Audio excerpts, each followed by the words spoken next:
الحمد لله رب العالمين والعاقبة للمتقين والصلاة والسلام على رسوله النبي الكريم أما بعد فأعوذ بالله من الشيطان الرجيم بسم الله الرحمن الرحيم اللهم صل على محمد وعلى آل محمد كما صليت على إبراهيم وعلى آل إبراهيم إنك حميد مجيد اللهم بارك على محمد وعلى آل محمد كما باركت على إبراهيم وعلى آل إبراهيم إنك حميد مجيد۔ میرے محترم بھائیو بہنوں، اللہ رب العزت کی ذات نے انسان کو تخلیق کیا، پھر فرشتوں سے اسے سجدہ کروایا اور روئے زمین پر اسے اپنا خلیفہ بنا کر بھیجا۔ حالانکہ روئے زمین پر انسان سے پہلے جنات آباد تھے جو کہ اللہ رب العزت کی عبادت میں مصروف تھے، فرشتے اللہ رب العزت کی عبادت میں مصروف تھے، لیکن پھر بھی اللہ رب العزت کی ذات نے انسان کو تخلیق کیا۔ قرآن مجید میں حکم دے دیا وَمَا خَلَقْتُ الْجِنَّ وَالْإِنسَ إِلَّا لِيَعْبُدُونَ، اور ہم نے جن و انس کو اپنی عبادت کے لیے پیدا کیا ہے۔ میری اور آپ کی تخلیق کا مقصد اللہ رب العزت کو خوش کرنا ہے، راضی کرنا ہے، اس کی عبادت کرنا ہے۔ اب اس کی عبادت کیسے کی جائے، اس کے لیے نبی کریم صلی اللہ علیہ وآلہ وسلم کی ذات میں طریقے موجود ہیں۔ آپ صلی اللہ علیہ وآلہ وسلم کا اسوہ حسنہ میری اور آپ کی زندگی کے لیے مکمل نمونہ ہے۔ لیکن یہ دنیا اپنے اندر اس قدر رنگینی رکھتی ہے، اس قدر چاشنی رکھتی ہے، اور اس دنیا کی لائف میں اس قدر لذت ہے کہ انسان اس کے اندر گم ہو کر اپنی تخلیق کا مقصد بھول جاتا ہے، اپنے رب کو بھول جاتا ہے، اور وہ یہ بھول جاتا ہے کہ اسے دنیا میں کس مقصد کے لیے پیدا کیا گیا ہے۔ حالانکہ الدنیا مزرعۃ الآخرہ، دنیا آخرت کی کھیتی ہے۔ یہ مجھے اور آپ کو یہ بھی معلوم ہے کہ دنیا کی 100 سالہ زندگی قیامت کی صرف 2.5 منٹ کی زندگی کے برابر ہے۔ یہ بھی مجھے اور آپ کو معلوم ہے اور ہمارا یقین ہے کہ ایک نہ ایک دن کل من علیہا فان، مجھے اور آپ کو فنا ہونا ہے، مجھے اور آپ کو اللہ رب العزت کے حضور پیش ہونا ہے۔ لیکن اس سب کے باوجود، ان تمام چیزوں کے باوجود، قبر میں سوال و جواب کے باوجود، جہنم کے عذاب کی فکر کرنے کے باوجود، میں اور آپ دنیا میں اس قدر محو ہو چکے ہیں، اس قدر مشغول ہو چکے ہیں کہ اپنے خالق کو بھلا دیا ہے، اپنی تخلیق کا مقصد ہی بھول گئے ہیں۔ اب دنیا کیا ہے، اس کی مثال میں آپ کو اس طرح سے دیتا ہوں کہ ایک شخص نے خواب دیکھا کہ اس کے پیچھے شیر لگ گیا ہے اور وہ بھاگتا ہوا جا رہا ہے کہ بھاگتے بھاگتے اسے کنواں دکھائی دیا۔ وہ جب کنویں کے پاس پہنچا تو دیکھا کہ کنویں کے اندر اژدہا منہ کھولے بیٹھا ہے۔ اب وہ پیچھے دیکھتا ہے تب بھی اسے موت نظر آتی ہے، کنویں میں چھلانگ لگاتا ہے تب بھی اسے موت نظر آتی ہے۔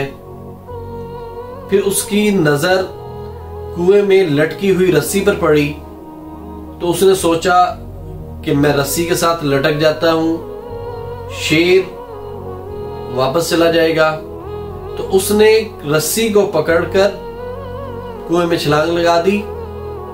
اب شیر کنویں کے دہانے پر آ کر کھڑا ہوا ہے اور وہ دیکھ رہا ہے کہ سامنے شیر ہے، نیچے اژدہا ہے۔ اسی اثنا میں 2 چوہے آتے ہیں، ایک کا رنگ کالا اور ایک کا رنگ سفید، دونوں آ کر اس رسی کو کترنے لگ جاتے ہیں۔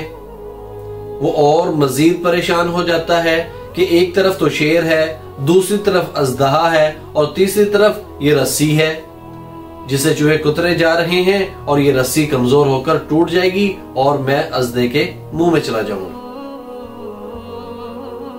پھر وہ دیکھتا ہے کہ شہد کی مکھیوں نے چھتا لگایا ہوا ہے اور اس میں سے شہد ٹپکنے لگتا ہے، تو جب شہد کا ایک قطرہ اس کی زبان پر اس کے ہونٹ پر آ کر گرتا ہے اور وہ اس کو چاٹتا ہے تو اسے بہت اچھا لگتا ہے، اور اس طرح وہ مزید قطروں کو چاٹنا شروع کر دیتا ہے، شہد کو کھانا شروع کر دیتا ہے۔ وہ یہ بھول جاتا ہے کہ شیر کھڑا ہے، اس کی موت کا انتظار کر رہا ہے، اس کو کھانے کا انتظار کر رہا ہے۔ وہ یہ بھول جاتا ہے کہ نیچے اژدہا ہے جو منہ کھولے ہوئے بیٹھا ہے، جو کسی بھی وقت جب وہ رسی کٹے گی وہ نیچے جائے گا تو اژدہے کے منہ کا نوالا بن جائے گا۔ وہ یہ بھول جاتا ہے کہ دو چوہے، ایک سفید رنگ کا اور ایک کالے رنگ کا، اس کی رسی کو کتر رہے ہیں۔ بالآخر رسی ٹوٹ جائے گی اور وہ اژدہے کے منہ میں چلا جائے گا۔ وہ ان تمام چیزوں کو بھلا کر شہد کھانے میں مصروف ہو جاتا ہے۔ کسی اللہ والے سے وہ پوچھتا ہے کہ حضرت میں نے یہ خواب دیکھا ہے، اس کی کیا تعبیر ہو سکتی ہے؟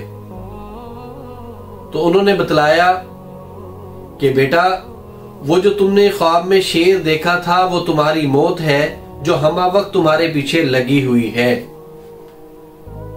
یاد رکھیے کہ ہر انسان کی زندگی کی حفاظت اس کی موت کرتی ہے۔ ہر انسان کی زندگی کی حفاظت اس کی موت کرتی ہے۔ پھر جب وقت مقرر آن پہنچتا ہے تو زندگی شکست کھا جاتی ہے اور موت جیت جاتی ہے۔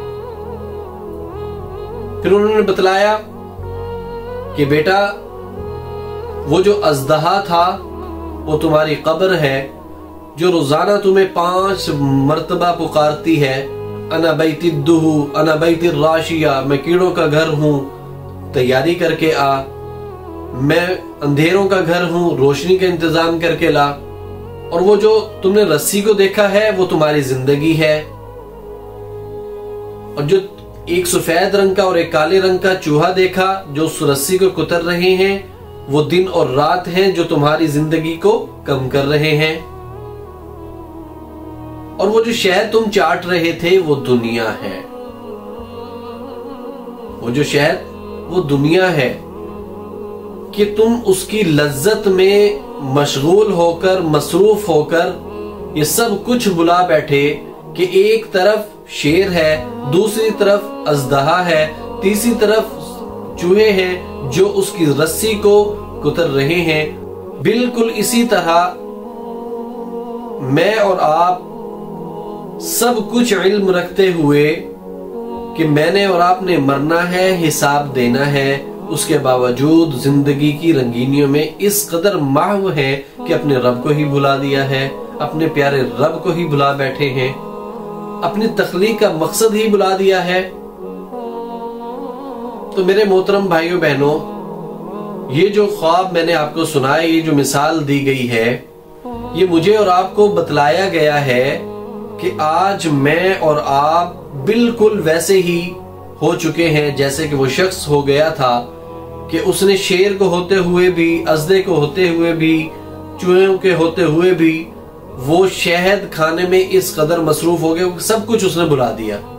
تو آج میں اور آپ دنیا میں رہ کر اپنے خالق کو بھلا بیٹھے ہیں، اپنی زندگی کے مقصد کو بھلا بیٹھے ہیں، اور یہ بھول گئے ہیں کہ میں نے اور آپ نے ایک دن مرنا ہے اور قبر میں جانا ہے۔ میرے محترم بھائیوں بہنوں، ہمیں اپنے رب کو راضی کرنا ہے، اور میرا اور آپ کا رب نبی کریم صلی اللہ علیہ وآلہ وسلم کی سنتوں پر عمل پیرا جو ہوگا اسی سے راضی ہوگا۔ اللہ رب العزت سے دعا ہے کہ وہ مجھے اور آپ کو حضرت محمد مصطفیٰ صلی اللہ علیہ وآلہ وسلم کی سنت کے مطابق زندگی گزارنے والا بنائے۔ آمین۔ وآخر دعوانا ان الحمد للہ رب العالمین۔